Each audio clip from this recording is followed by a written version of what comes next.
Hello, I'm Sophie MOBBS, and I actually do train future XR professionals. My background is I did work in the games industry for 10 years, and also I've been teaching computer animation and games to students, mostly in London and for the last 2 years in Norway. So I have some experience in the industry itself, but also training professionals, well, students to become professionals in this particular industry. But first of all, I want to get off my chest a little bit of a rant about games in general. There is this distressing stereotype that people who work on games, people who play games, have a particular stereotype of being, I don't know, a spotty nerd in a darkened room who never goes outside. This is extremely frustrating. And many times I have met people and they say, what do you do? And I say, well, you know, I work in the games industry, or I teach students to work in the games industry. And they look at you like in horror. It's like as if you've just announced that you're some kind of monster. And people have said to me, oh, you teach people to do games. Children should be outside. They should be playing football. They shouldn't be indoors with these violent, horrible, bloody games which are full of nastiness and cruelty. And I'm just like, well, you know, games are not necessarily what you might think they might be. They are much broader, and the people that play them might not be who you expect. I mean, this lady here, all ages play games now. And games have a wide variety of applications. In particular, things like XR games, VR, virtual reality, AR, augmented reality, mixed reality, where you mix VR and AR together, XR being the kind of blanket term. These games or experiences, because they're not necessarily a game, they can be a narrative, or they can be a documentary or a film or a training package. These particular games and experiences in the XR world are extremely powerful and useful in the serious applications. So for instance, you can use virtual reality to treat pain in medical situations. The thing about XR is it can be extremely engrossing, extremely immersive. When you read a book and you get really into it, when you're absorbed in a film, when you're lost in music, this is immersive. However, things like virtual reality and augmented reality, they add an extra dimension of immersion. And you can turn that to your advantage. So for instance, for treating pain, this type of research has been going on for over 10 years, where for instance, burns patients, they have to go into hospital and they have to have their bandages removed. And the pain is quite excruciating, and it's very distressing for children in particular. It's distressing for the parents watching their children crying. And there has been studies where people have used, quite early on, quite clunky and basic virtual reality headsets to place on children and adults who are undergoing painful treatments. And when they're absorbed in the game, when they're absorbed in playing perhaps a snow game, and they're playing with snowmen in the virtual reality world, they're less likely to be affected by the pain of having their dressings changed.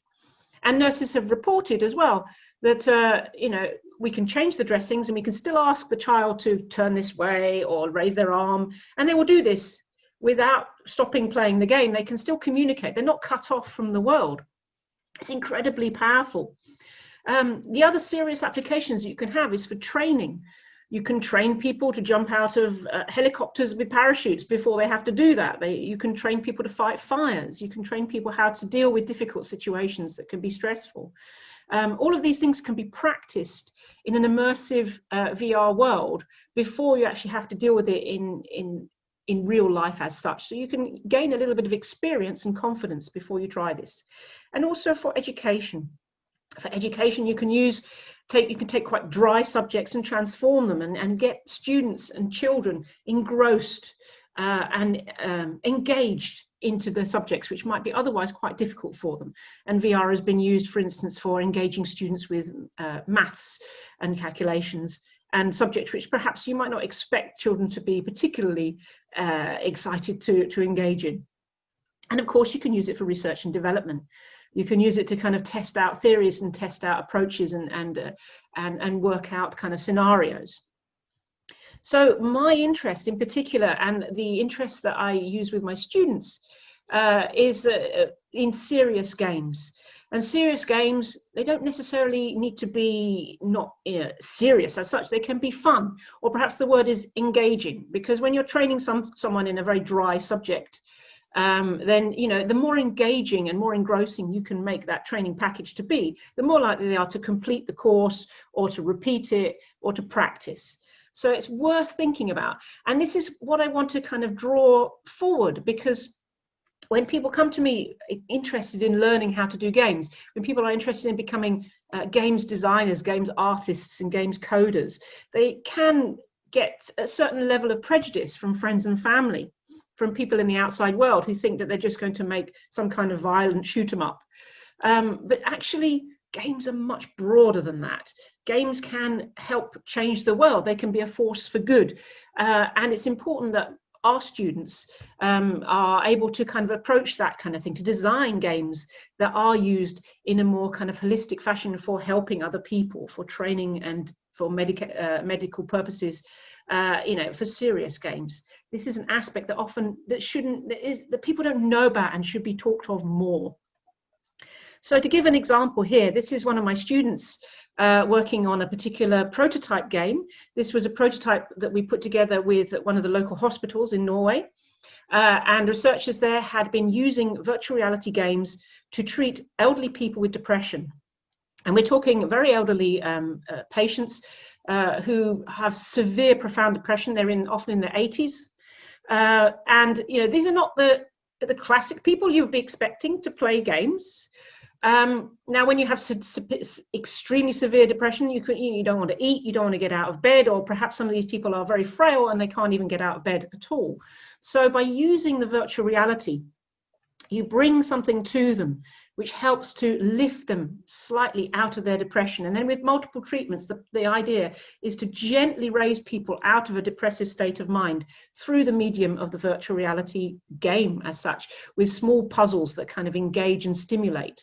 And this particular prototype that we did here with the Inland University was a small prototype which was designed specifically for elderly depressed patients as a sort of gentle, engaging and stimulating package to help them raise them slowly and delicately out of their depression.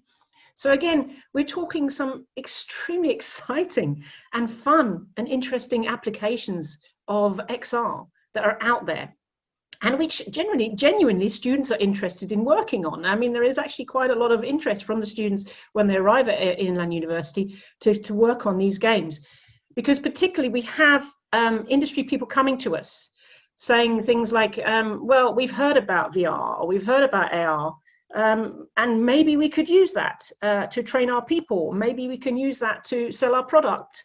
And we have worked on various projects interspersed by getting our students to work with the industry professionals. So for instance, we had one particular, I wouldn't say game, perhaps a training package, where in the virtual reality you learned how to not necessarily fight fires, but to gauge the level of a fire, to be able to reach for a fire extinguisher and tackle that fire quickly. So the idea is you practice and practice until it becomes second nature.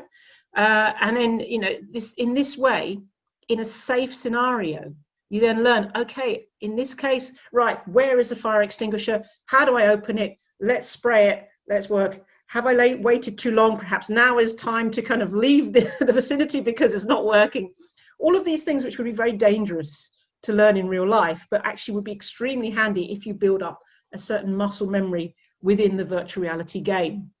And there is talk as well of when you experience a virtual reality piece, the brain can process it as if it was a genuine memory. So, you can use it as training. It does work. I mean, obviously, eventually, not everybody is going to want to have to fight a fire in their own home. But if they've had a little bit of practice in a virtual reality application, then perhaps they can move more swiftly into tackling the problem, and then perhaps save lives and save their own lives. But I've been talking about serious games this whole time. And I just want to say at the last minute, there's nothing wrong with ordinary standard games, games that are fun, games that aren't specifically about being serious, games that are genuinely just to amuse and delight people. And it just so happens about a month ago, Oxford University did a study. There are very few studies that actually look into the effects of computer games on people's mental health. I mean, there's a lot of kind of talk about, oh, games are addictive and they're dangerous and they hurt people. The Oxford University did actually sit and try and kind of really get down to the bottom of this. And they discovered that actually video games aren't actually bad for your health and can, in fact, be good for your health. They can help your mental well-being. To a certain extent, this ties in anecdotally with some of the conversations I've had with my own students when we went into lockdown at the beginning of this year. And students were often cut off and isolated. So I was having to meet them for Zoom tutorials, check on their well-being, making sure that they were not struggling mentally, as well as having to struggle with perhaps the studies themselves. And also talking to friends who were in lockdown, friends who had medical conditions, who were trying to shield themselves. And again, people were saying, you know what, I can't get out the house, or I'm too frightened to get out the house, or, you know, I'm in quarantine, but at least I can play, you know, I can play any kind of silly game to try and kind of raise my mental state, to kind of forget my troubles for a short while. Or I've been kind of, you know, playing with my friends online on a kind of a multi-platform game and interacting in that way.